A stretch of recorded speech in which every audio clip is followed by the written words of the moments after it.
Mang, Wah, sudah wahai mah. mie ayam mah iya, lapar deh. Kuninga enak Apal ini mah.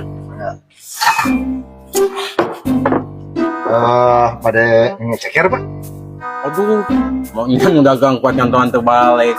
Atuh eta kasar mang nyebut seket teh sampean minimal.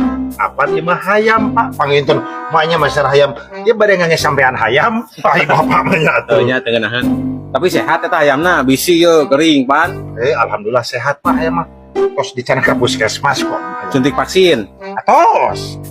Eta anak yatim lain hayamna, bisi ye mah. Atos di parios di kartu keluarga masih kena lengkap sang ibu ramana Pak. Tes DNA. Atos Pak. Terus Bisi kena teh nu reunah di luar nikah hayamna. Bahaya pan. Jadi haram ke orang di dahareuna teh. Mual Pak, terus dijamin ya masa dari terus komplit Bapak mual. Cekerna ye pokona geus catutan.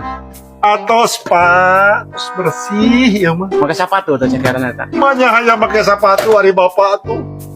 Lain bisi we atuh bisi roromeheun pan eta make sapatu mah. Aduh mana hayam roromeheun hari bapak. Orang roromeheun mah karunya kudu make kalpanak. Aduh Pak, lamun hayam roromeheun, terus mun hayam pakai sepatu, atuh hayam lu kumaha dibawa kamu bisi ulin kamu, pan bahaya. Atuh sakalian healing kitu teh canak kurang kali hayam, ibu hayam, sareng bapak hayamna. Kira itu bitu maros Pak.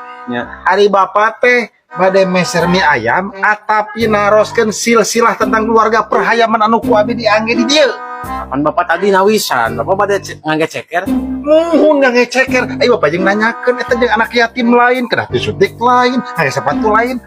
Apana ameh apa? Jadi segala sesuatu kudu malapah gedang, Pak. Kieu Pak bitu maros. Ya, mangga. Kinten-kinten lamun tukang dagang maehan jalma anu loba ngomong meuli mie ayam sebar tahun hukumanana eta. Tah eta mending keneh eureun dagangnya ayamna.